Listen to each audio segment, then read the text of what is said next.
बेवकूफ़ बहू। संदीप, रमा मैं तैयार होकर आता हूँ। ड्राइवर को ये बैग दे दो, वो गाड़ी में रख देगा।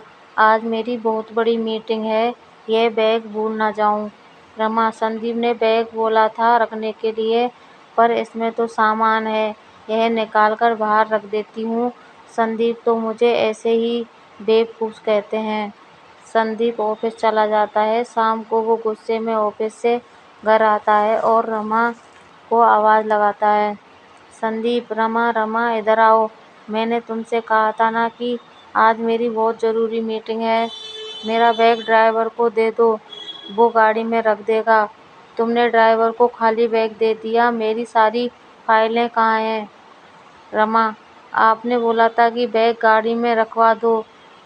आपने फाइलें बोला होता तभी तो रखवाती। बेकार में मुझे डांटते रहते हो, सास बहू। रमा, आइए अम्मा जी। रमा, मैं जा रही हूँ, मुझे अम्मा जी बुला रही है। संदीप, अरे इसके साथ रहकर तो मैं भी बेवकूफ़ बन गया हूँ, पता नहीं किस दिन इसे अक्ल आएगी। रमा, जी अम्मा जी, आपने बुलाया? सास बहू, मैं मंदिर जा रही हूँ, मेरे आने तक गैस पर करेले रख देना और बीच बीच में चलाते रहना।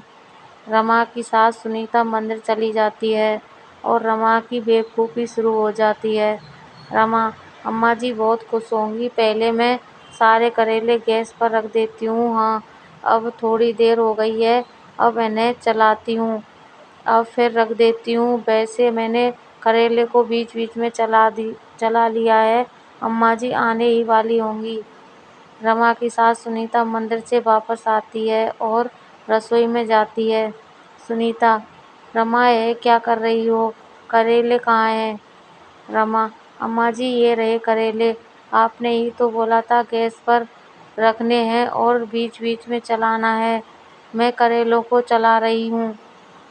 सुनीता, हे भगवान, रमा बहू, मैंने कहा था करेले गैस पर रख देना, मतलब करेले की सब्जी बना लेना और चला लेना, मतलब सब्जी बनने तक हिलाते रहना।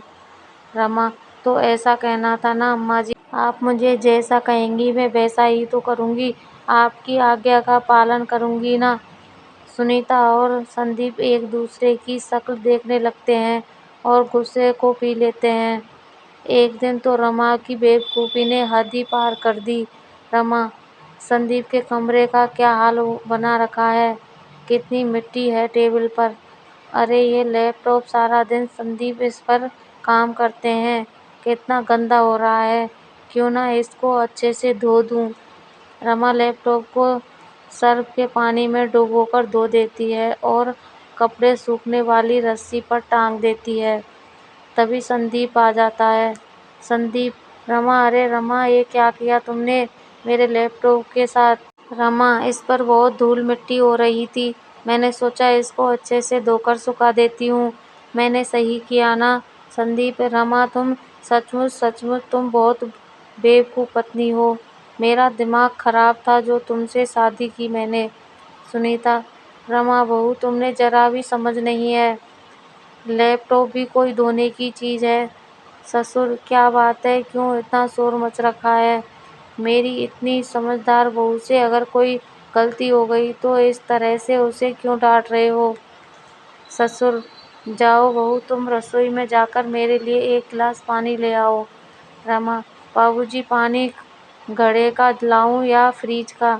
ससुर, बेटा घड़े का ले आओ। रमा, बाबूजी छोटे घड़े का पानी लाऊं या बड़े घड़े का? ससुर, बेटा किसी भी घड़े का ले आओ। रमा, अच्छा तो स्टील के घड़े का पानी लाऊं या मिट्टी के घड़े का? सुनीता, इसी तरह उसको देते रहो जवाब, मैं तो चली कमरे में सोने, इस बेवकूफ़ की बातों में कौन उलझे। ससुर, अब रहने दो रमा बहू, मैं पानी खुद ही पी लेता हूँ, तुम अपना काम करो। रमा, अच्छा अच्छा ठीक है बाबूजी, वैसे पता नहीं मुझे सब इतना बेवकूफ़ क्यों समझते हैं, ऐसे ही डांट दिया मुझे, पर धुलने के बाद ये लैपटॉप कितना सुंदर दिखाई देता है। संदीप और रमा की सास रमा की बेवकूफ़ी से बहुत परेशान रहते थे। एक दिन संदीप के साथ जयप्रकाश की किसी ज़रूरी काम से दूसरे शहर जाना था। जयप्रकाश, सुनीता, मुझे और संदीप को जरूरी काम से लखनऊ जाना है। अपना और रमा बहू का ध्यान रखना। और तुम भी जरा अपने फालतू दिमाग का कम इस्तेमाल करना। अरे कभी तो बहू को डांटे बिना कोई काम कर लिया कर। जयप्रकाश, संदीप बेटा चल, अब देर हो रही है, ट्रेन का वक्त हो रहा है। संदीप और जयप्रकाश दोपहर के वक्त निकलते हैं। रमा अपनी पड़ोसन सुधा के साथ बात कर रही थी। रमा, अब क्या करूं सुधा, तू ही बता। कितना ध्यान रखती हूँ सबका, फिर भी संदीप और माँ जी मुझे बेवकूफ़ समझते हैं। सुधा, वो तो तू है ही। रमा, क्या कहा? सुधा, नहीं नहीं, कुछ नहीं। मेरे पास एक इलाज है जिससे तेरी सास और पति तेरे से खुश हो जाएंगे। मैंने भी यही अपनाया था। बहुत चमत्कारी नुस्खा है। रमा, क्या क्या नुस्खा है सुधा, जल्दी बता। सुधा रमा की बेवकूफ़ी का फ़ायदा उठाकर उसे ये कि बेवकूफ़ी से भरा नुस्खा बता देती है। सुधा, यह नुस्खा तेरे बहुत काम आएगा। वैसे तुझे पता है रमा, पिछली गली में कल रात एक घर में चोरी हो गई। चोर छत के दरवाजे से घर में घुसा। रमा, क्या छत के दरवाजे से? मुझे याद आया, हमारे भी तो छत का दरवाजा खुला रहता है। उसकी कुंडी खराब है। चलो, अच्छा है चोरों को यह बात पता नहीं चली। अच्छा, अब मैं जाती हूँ। रमा को छत के दरवाजे के बारे में बात करते हुए वही चोर सुन लेते हैं। वो बड़े शातिर चोर थे और उसी गली के आसपास ऐसे लोगों के घर की खबर रखते थे जिनके घर चोरी की जा सकती थी। इशारे में दोनों चोर बात करते हैं कि रात में इसी घर में चोरी करेंगे और उस वक्त वहां से चले जाते हैं। रमा घर के भीतर आ जाती है। रात के वक्त चोर, चल भाई जल्दी से चोरी कर लेते हैं। छत का दरवाजा खुला हुआ है। लगता है दोनों सास बहू घर में अकेली हैं। कोई आदमी घर में नहीं है तो चोरी करना और भी आसान हो जाएगा। दोनों चोर चोरी करने ही वाले थे कि तभी रमा की सास की आवाज़ सुन लेते हैं और सीढ़ियों पर ही रुक जाते हैं। सुनीता, रमा बहू ये क्या कर रही हो? पूरे घर में मिर्चों की धुआं कर दी। यह मिर्ची क्यों जला रही हो? हे भगवान, मार दिया रे।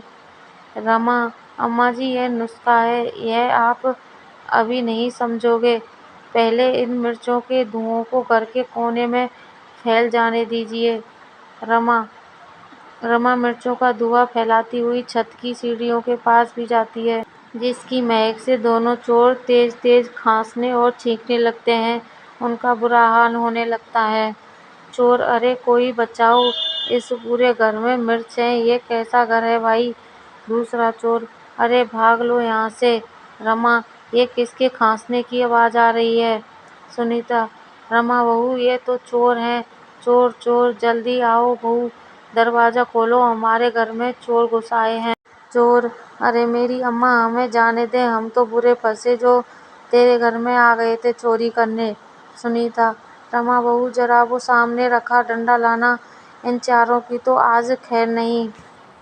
रमा और सुनीता दोनों चोरों को पीटने लगती हैं। इतनी देर में मोहल्ले के लोग भी आ जाते हैं और चारों चोरों को पकड़ लेते हैं। आदमी, ये तो वही चोर हैं जिन्होंने पिछली गली में कल रात को चोरी की थी। मारो इनको। औरत, इन दोनों को पकड़ो और पुलिस के हवाले कर दो। इसके बाद मोहल्ले के लोग चारों को पुलिस के हवाले कर देते हैं। सुनीता, रमा बहू तुमने तो कमाल कर दिया, वाकई में तुम बहुत अच्छी बहू हो। रमा, सुधा इधर, मुझे लगता है तेरा नुस्खा काम आ गया। अम्मा जी मेरे से पहले से अच्छे से बात कर रही हैं। मिर्ची वाला नुस्खा अपना असर दिखा रहा है और उन्होंने मुझे अच्छी बहू भी कहा, नहीं तो हमेशा बेवकूफ़ बहू ही कहती हैं। सुधा अपना छोटा सा मुंह लेकर रह जाती है क्योंकि रमा की बेवकूफ़ी भरे नुस्खे ने सच में उस दिन कमाल कर दिया। जयप्रकाश और संदीप जब वापस लौटते हैं उन्हें भी सारी बात पता चलती है और वो भी हंस हंस कर लोटपोट हो जाते हैं। रमा को अब भी यही लग रहा था कि यह शायद नुस्खे का कमाल है। संदीप की बेवकूफ़ पत्नी उस दिन सबके दिलों में अपने लिए प्यार ले आती है। इस कहानी से आपने क्या सीखा? नीचे कमेंट में हमें ज़रूर बताइए। कहानी अच्छी लगे तो शेयर करें, लाइक करें, चैनल को सब्सक्राइब ज़रूर कर लें। धन्यवाद।